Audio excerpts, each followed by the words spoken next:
Hello and welcome to Jerry Mandolin. Now all these tips are geared towards the mandolin, but in actual fact they could apply to any instrument you may be learning. So we've got 10 tips to get through, so let's get started. Tip number 1 is to slow it down. I think as mandolin players we all do this, I certainly do it, where there's always a temptation to try and play a tune or a riff at the speed that we commonly hear it. And obviously that's the goal, but it takes time to get there. And the quickest way to get there is to slow it down. I think sometimes we fall into the trap of trying to play at speed way before we actually learn all the notes or any of the techniques involved in the tune. And it just leaves you feeling frustrated, and there's a good chance you're going to give up. I know this because I've done this, and to be honest, I still do this sometimes. So my advice to you, and to myself actually, is take the time to slow it down. Learn the individual notes, learn any of the techniques involved along the way, and play it slowly. And once you've done that, only then start increasing the tempo.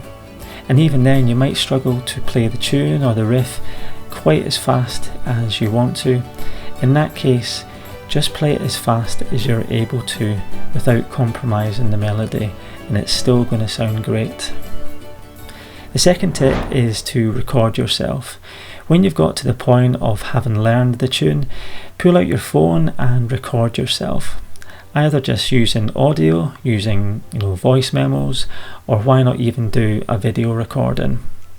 Sometimes when you're playing, you're so busy, concentrating on the notes or the technique that you actually fail to hear everything that you're playing. And it's only when you listen back to a recording you'll hear bits that might need, a bit of refining. For example, the timing or the tone of certain notes. Likewise, you'll be able to hear the parts that are really good, and you can take confidence in that and try and replicate it in other parts of the tune. It was only when I started doing this channel that I properly listened and watched the way I played. And I think over the past, couple of years or so, I've been able to tweak my techniques and improve my playing. Having said that, I'm also very aware of what I still need to do to improve. And that takes me neatly on to a disclaimer. By no stretch of the imagination am I an expert at the mandolin, far from it. In fact, on a scale of 1 to 10 on the mandolin proficiency scale, I'd say I'm about a 6, maybe a 7 on a good day, but realistically probably closer to a 6. I'd be really interested in seeing where you see yourself on that scale, where 1 is a complete beginner and 10 is like a super professional level. You can pop them in the comments below. And whilst you're at it, I'd be really interested to know what country in the world you're watching this today. Moving on to tip number 3, and that's to learn riffs. It's probably no surprise I'm saying this, as I've based a lot of my channel around learning riffs. But there's a few good reasons why I think riffs are the way to go. Firstly, they tend to be shorter than your average tune, so it just doesn't take as long to learn them. And they're also really fun and often the best bits in a song. Take these 2 classics as an example.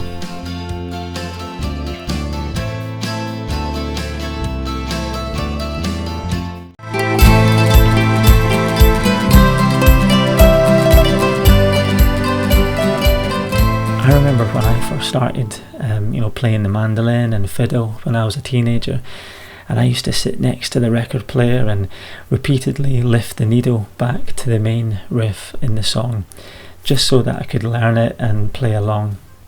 And the third reason for learning riffs is that often they'll involve learning the same techniques that you'll want to use when you play longer tunes. This will normally involve, strumming the chords, and often it will just be the same chords that get played along with the riff. So yeah, lots of great reasons to go away and watch the many riff videos that I've done, but not quite yet, as I've got many more tips still to share. Tip number 4 is to keep it visible. Now, I said earlier that I started playing the mandolin about 30 years ago, but unfortunately that's not quite the same as having played for 30 years. If I had, I'd be way up that mandolin proficiency scale. For most of my 20s and 30s, life got in the way and my mandolin was out of sight, out of mind. It gathered dust under beds and in cupboards, but now I have it hanging up in the room here, and as a result I just play it more. Did you know that you're 85% more likely to play your instrument if it's in sight and readily available to play? Now that's a totally made up statistic if I'm really honest, but I reckon it must be something like that. Hang it up on the wall, get a stand, lean it in the corner next to the TV, or just leave it on your sofa so you've physically got to pick it up just to sit down. Just make sure that you can see it and I guarantee you'll play it more. Sorry to jump in here, but if you're new to the channel and you're finding the video useful, it'd be fantastic if you could like and subscribe to the channel. It'd be really, really appreciated. Tip number 5 is to stay inspired. It's easy to get inspired to learn an instrument in the first place. We've all been there, and we probably all remember that moment when we thought, I want to learn how to play that. For me, I actually started out learning the violin at school, and initially I really enjoyed it, and I learnt the basics before eventually giving up, probably due to the type of music that we were learning at the time, and it's still one of my biggest regrets. But then my brother-in-law, who played fiddle and mandolin for a folk rock band in Scotland at the time, suggested I gave the mandolin a try, and that's what set me off on this road. I was also really getting into my favourite band, the Levellers.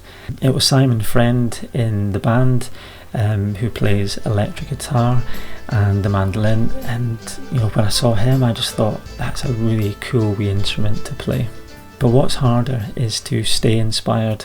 I've already said that I didn't play the mandolin for the best part of 2 decades. So what was it that got me inspired again? It was live music. Every time I go to a gig, whether the band has a mandolin player or not, it always just really inspires me to go home and play some music. So I'd recommend just getting to some gigs, to keep you energised with learning music.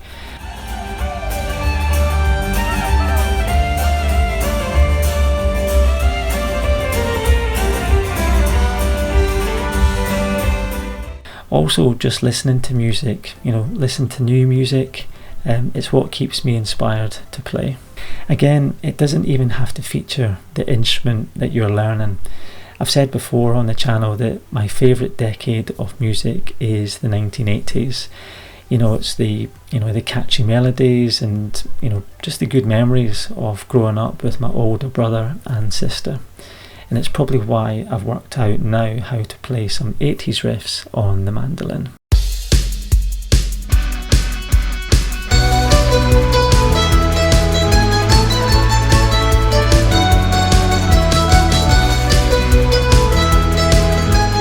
Tip number 6 is a really simple one, and that's just keep it tuned. I know it's stating the obvious, but your instrument is just going to sound better if it's in tune, especially if you're playing along to a song or with others. And if it sounds better, then you're probably going to be more inclined to keep playing. So it's definitely worth taking that minute or so before each session just to tune up the instrument.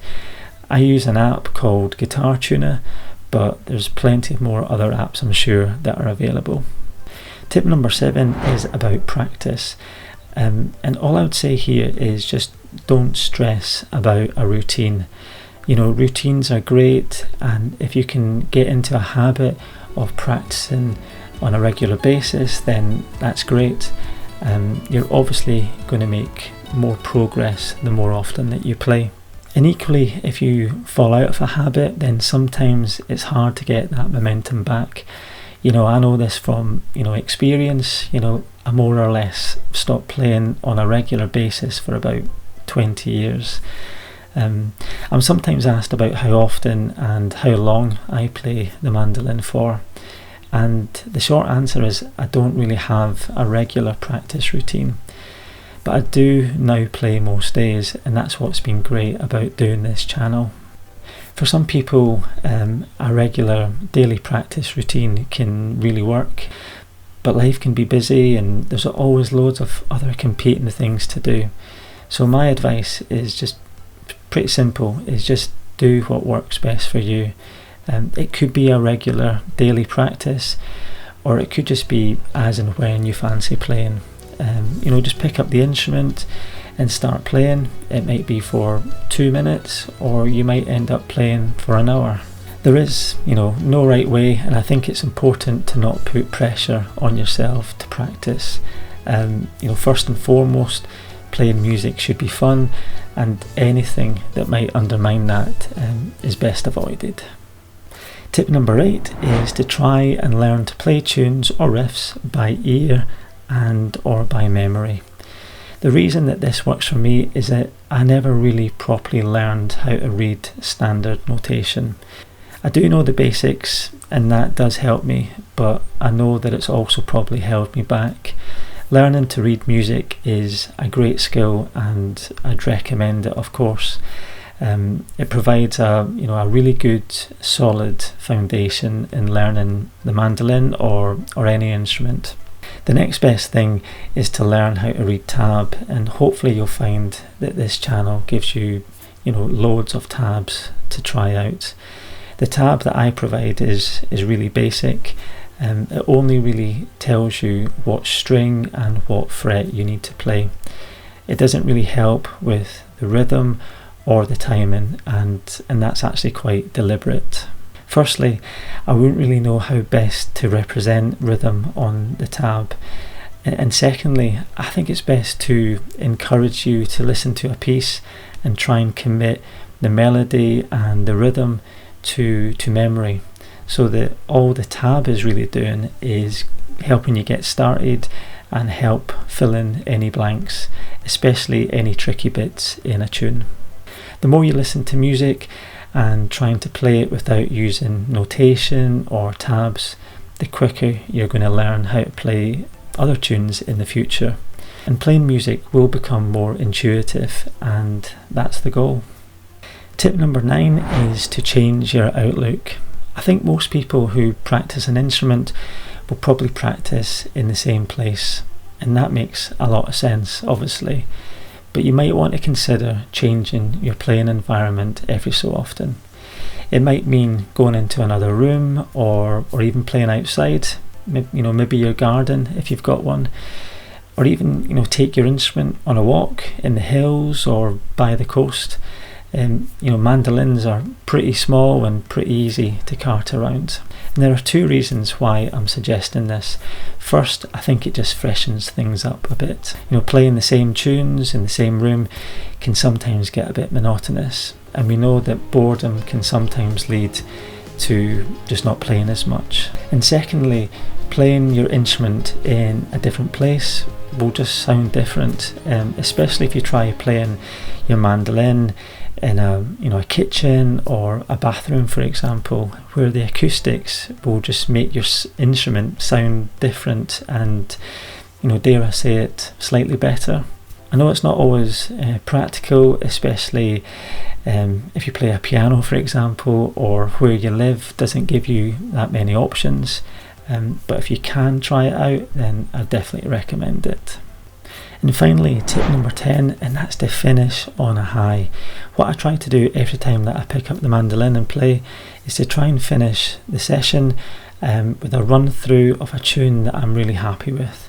And if I mess it up, which I often do, then I'll just try again and make sure that the last playthrough is a good one. Because if the last time that I play, and I mess it up, then I'm just going to be less inclined to return to it anytime soon.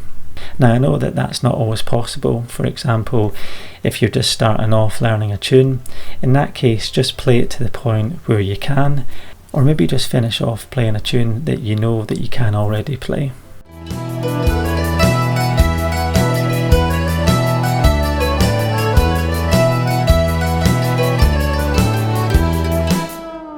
It's all good practice and you will feel better for it, and you'll probably be more inclined to come back to the instrument sooner, and ultimately that's what we want, just to keep on playing.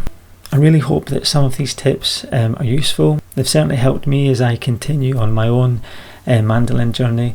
This channel has really helped me as it's been my sort of creative outlet, and it's kept my feet to the fire, so to speak, just getting me to practice more and trying out new tunes and songs.